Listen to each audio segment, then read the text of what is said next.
Les contaba, amigos, que ya nos encontramos con el exministro de Salud, Óscar Ugarte, para hablar, por supuesto, de este escándalo que se ha desatado en torno a la manipulación o a los intentos para manipular contrataciones y concesiones y licitaciones en el SIS. Pero antes de entrar a ello, doctor Ugarte, gracias por estar con nosotros. Estábamos viendo juntos esta denuncia en San Juan del Lurigancho, la fábrica de Celima, los pobladores que viven alrededor.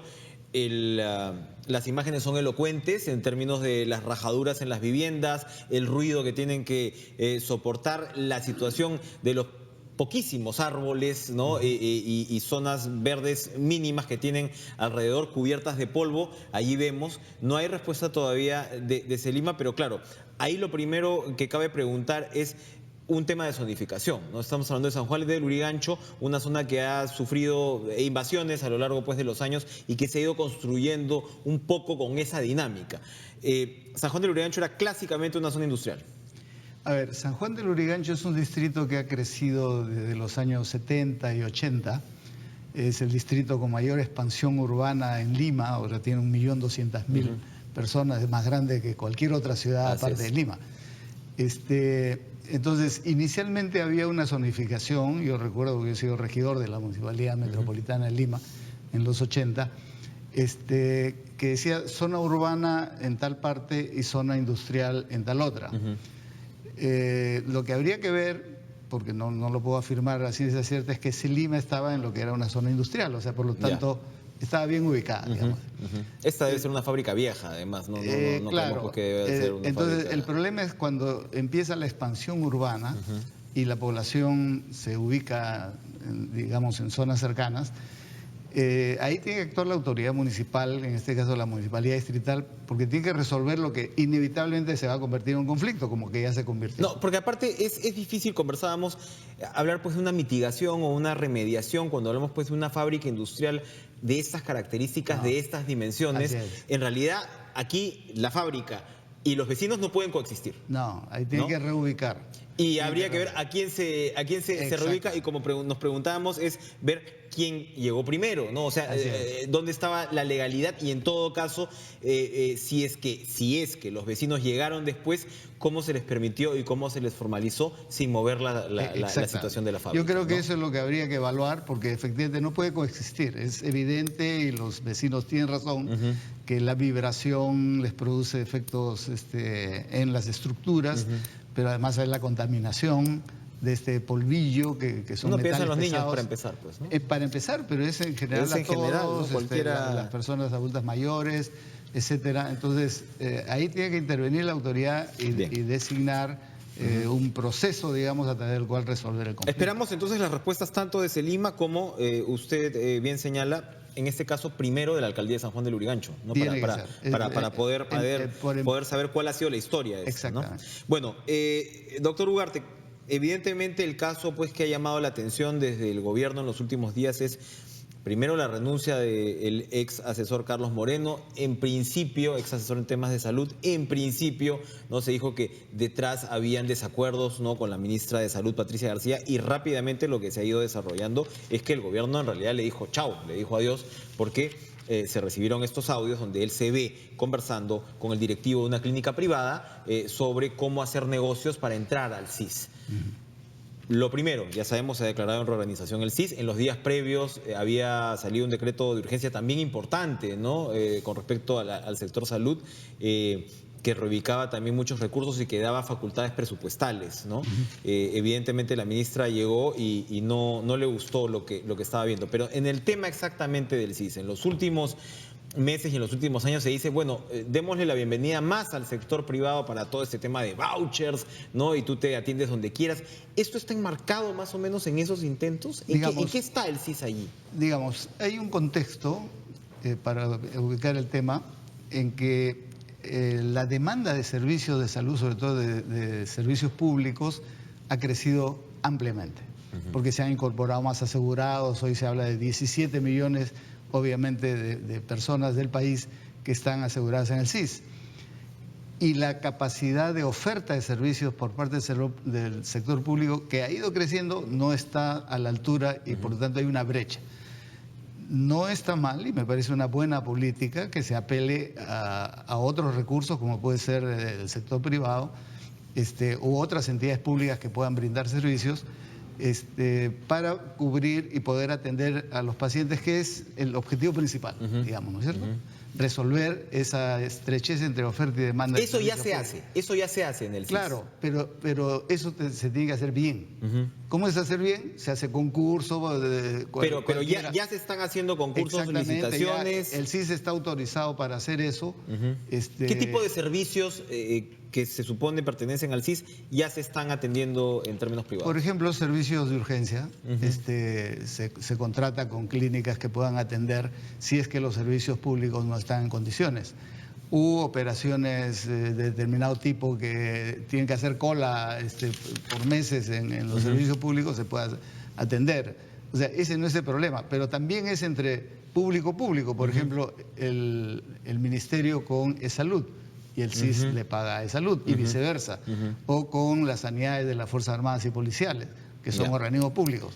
Ese no es el problema. El problema es intentar favorecer a un tercero sin que haya concurso. Y lo que aquí aparece es una cosa... Una intención de amañar. Sí, ¿no? pero una cosa curiosa. ¿Por qué? Porque el CIS hace un convenio con la Iglesia. Así es. La Iglesia aparece como un organismo público. Por lo tanto, ahí no necesita concurso. Es igual que con CISOL, digamos, de la municipalidad o con E-Salud. Es otro organismo público, se hace convenio. Pero para que la Iglesia le dé servicios a los asegurados del CIS, porque tiene servicios la Iglesia. Aquí lo irregular es que la Iglesia contrata con un tercero para que ese tercero le brinde el servicio a los asegurados públicos. Que los asegurados sean derivados, dice, a una clínica privada y a centros de salud de la Iglesia Católica. Es decir, el titular sería la Iglesia Católica, que estaría contratando con el privado, ¿no? Y eso le permitiría, siguiendo este orden de ideas, bypassear el concurso público. Exactamente. Pero por eso mismo hacen dos contratos separados. La clínica no tiene ningún contrato ni convenio con el CIS. Sí, claro. El CIS hace con la Iglesia, que es público-público. Y la Iglesia contrata con el privado. Y dentro de sus facturas, incluye al privado. Claro, los servicios del privado. El convenio que hace el CIS con la Iglesia no le dice para que tú contrates un tercero, etc. Exacto. No, le dice para que tú con tus servicios propios des la atención. En resumen, es incorporar al privado como parte de la Iglesia. Exactamente. Entonces, para poder hacer eso negociado. Tendrá que evaluarse, en fin, pero ese es el mecanismo a través del cual se estaban, como se dice corrientemente, bypaseando las normas. Digamos. Pero entonces, doctor, esto nos va a obligar seguramente a revisar esos esquemas también. Es decir, cuando le dabas la potestad de hacer público con público, ver cómo está este otro lado público, incluido pues CISOL, incluido todo lo que pueda ser considerado, cómo se está moviendo desde allí. Ahora, es una forma bastante sofisticada en realidad sin duda. Pero hay otro tema previo, que también está informado a través de los audios, porque este doctor Moreno dice, con las tarifas de Loaiza. ¿Qué quiere decir con eso? Porque esto sí ha sido detectado y ha sido informado a las autoridades, que el CIS tiene unas tarifas con todos los hospitales públicos, por decir, en el caso de gastroenterología, que es el servicio del doctor Moreno, por una endoscopía, le paga el CIS al Hospital 2 de Mayo, al hospital... A los hospitales públicos 90 soles. 90 soles. Al doctor Moreno le paga 360 soles. ¿Y por qué? Claro. Eso sí fue detectado. Y eso la Comisión de Transferencia le informó a las autoridades, acá hay un problema. Y yo no sé qué se ha hecho con eso. Entonces, se advierte de esta situación. Igual el doctor Loaiza termina siendo asesor, a pesar el doctor Moreno termina siendo asesor. Y esta situación de Loaiza, ¿ustedes en la Comisión de Transferencia la detectaron en otras situaciones o era el Hospital Loaiza que tenía esta única situación preferencial? Yo no he participado en la Comisión de Transferencia del Ministerio de Salud, pero sí he sido informado de que eso fue detectado por la Comisión. Y es exclusivamente con el servicio del doctor Moreno. Es este trato preferencial. Entonces, eso ya era irregular. Ahora, esto venía de atrás. Eso venía del gobierno anterior. De algunos meses antes. Ahí hay que investigar en qué momento se autoriza que a este doctor Moreno se le pague tarifas exclusivas. Y el doctor Moreno, en este caso, o sea, a ver, aquí la trama se complica todavía más, porque estamos hablando de un centro privado que es la clínica, se me ha escapado el nombre de osteoporosis, que según este esquema iba a entrar como parte de los servicios del arzobispado para pasar por encima del contrato, pero lo que se le ofrece es la tarifa exclusiva exactamente de un centro público que tiene una suerte de isla, que era el Loaiza. Es decir, el doctor Moreno se tomaba la atribución, además de tercerizar su tarifa, de ofrecerla, exacto, ¿no? Exacto. Eso es lo que sale de los audios. Lo que hay que investigar es cuánto eso se ha materializado en los documentos y demás, porque eso es lo que está ahí. Complejo, doctor, y preocupante. Es preocupante, pero yo creo que hay cierta demora en tomar las decisiones. Por ejemplo... ¿De qué hablamos? A ver. El doctor Moreno ha sido desembarcado, aparentemente, o sea, formalmente se inició como renuncia al cargo, por lo cual lo felicitaron. Además, se le agradece por los servicios prestados. Ok. Pero él sigue siendo jefe del servicio de gastroenterología hasta ahorita. Ya pasaron 10 días. Y ese es un cargo de confianza. Entonces, ¿qué cosa hace si no es... ¿Cargo de confianza de quién? ¿Del sector salud? Del sector salud, claro. El jefe de un servicio es un cargo de confianza. Normalmente cuando hay cambios, por ejemplo, de directores, los directores renuevan esos cargos. Y nos imaginemos que es un cargo importante dentro del sector, un cargo como el del servicio de gastroenterología de un hospital como el Loaiza. Es un cargo importante, pero han pasado 10 días y el doctor Moreno sigue siendo el jefe del servicio de gastroenterología. ¿Por qué? Lo primero que podría hacer, y no se viola ninguna norma de procedimientos, es, oye, usted, mientras haya esta situación de investigación... Usted se va, esto es cargo de confianza, ha perdido la confianza. Exactamente, o sea, hay también demora en la reacción frente a este tipo de cosas, y yo creo que eso debería resolverse rápidamente, profundizar la investigación. Es muy grave todo esto, ¿por qué? Porque se está jugando con los recursos que es para los pacientes más pobres. Este es un caso puntual, no sabemos si aislado, que es lo que preocupa además, más allá del escándalo periodístico. Más preocupante sería todavía que no sea aislado. En los últimos meses, el CIS se ha visto envuelto, no sé si en controversias, pero sí en focos de preocupación. Recordará usted, a finales del año pasado hubo un primer intento por reducir el presupuesto, hubo una... Un intento, le han reducido. Bueno, se ha reducido de manera importante. Sí. El ministro del sector en ese momento, el ministro Velázquez, me parece que era, se dijo que iba a renunciar, ¿no? Incluso hubo un choque ahí entre bambalinas con el exministro Segura. Y claro, la idea que primaba era, oiga, el CIS ha crecido demasiado, ¿no? O sea, ya está costando demasiado. Todo este tipo de diversificaciones hechas de repente no con la organización que uno esperaría, ¿es consecuencia de esto? ¿El CIS ha ido abriendo este tipo de servicios a medida que ha ido creciendo demasiado? A ver, yo no creo que haya crecido demasiado.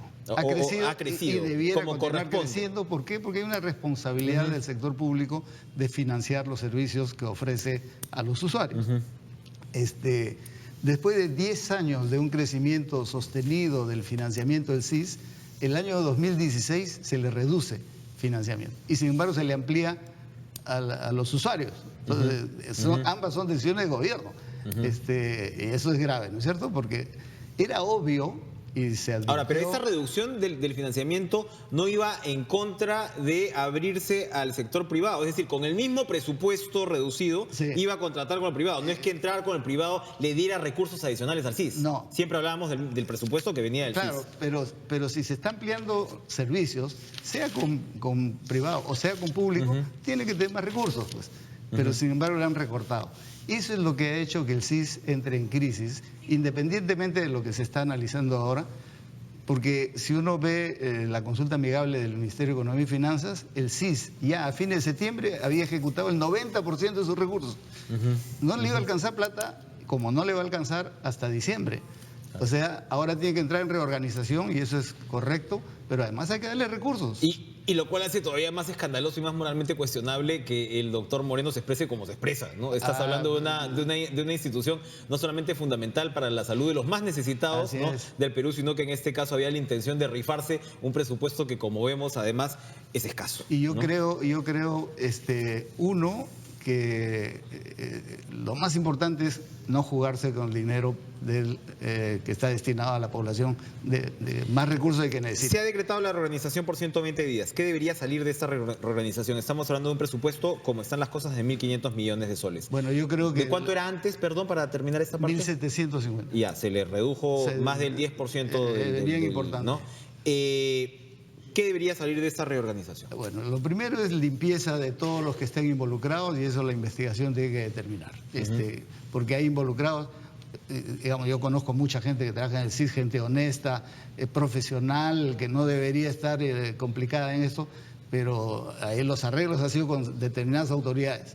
Eso tiene que salir, quieras o no. Hay que ver la cadena exactamente de cómo... O sea, aquí no estamos hablando sencillamente de un diálogo de Moreno con una persona suelta, aislada, ¿no? Hay una cadena... ¿no? Y hay cargos de responsabilidad muy importantes que han estado comprometidos con estos arreglos. 2, hay que hacer un plan de contingencia de cómo resolver, en el buen sentido de la palabra, las responsabilidades que el CIS tiene y debe seguir teniendo para financiar a los hospitales públicos, si se necesita contratar con terceros, pero en forma transparente, etcétera, etcétera.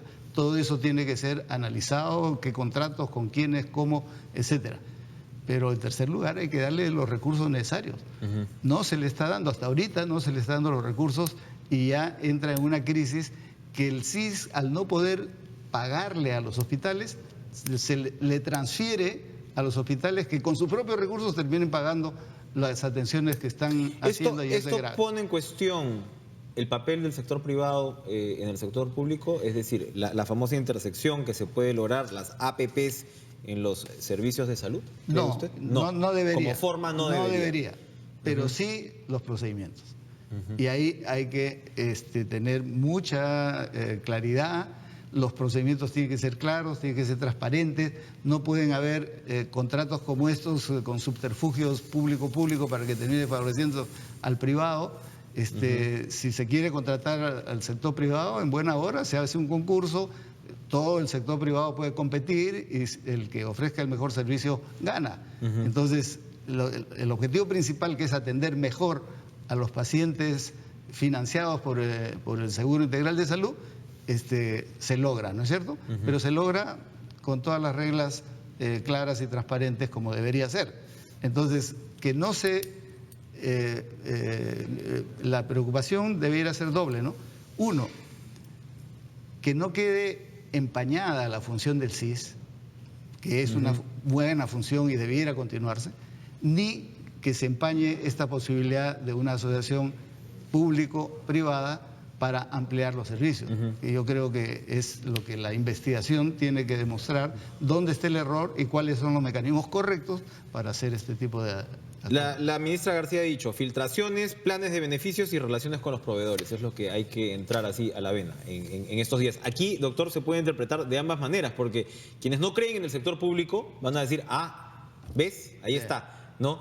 Y quienes no creen en la asociación entre el público y privado también pues ven una gran justificación, ¿no? En un episodio como este. Así que ojalá por la salud de los ciudadanos y por el buen manejo, ¿no? del presupuesto público, esto pues salga. Yo añadiría a lo que dice la ministra, ¿no? Más recursos. Más recursos. Si no se le da más recursos, todo eso queda en nada porque va a terminar una maraña imposible de dar una buena atención a los pacientes que más lo necesitan. Óscar Ugarte, ministro de Salud, gracias por estar con nosotros, explicarnos el detalle de lo que es definitivamente un caso escandaloso, pero también complejo. Vamos a hacer una pausa, regresamos con el excongresista Daniel Mora, a propósito pues de la situación con la SUNEDU. También es algo que ha llamado nuestra atención en estos días y hoy lunes, tanto el muy ocupado premier Fernando Zavala y el titular de Educación Jaime Saavedra asisten al Congreso para explicar el estado del avance de los Panamericanos. Ya volvemos.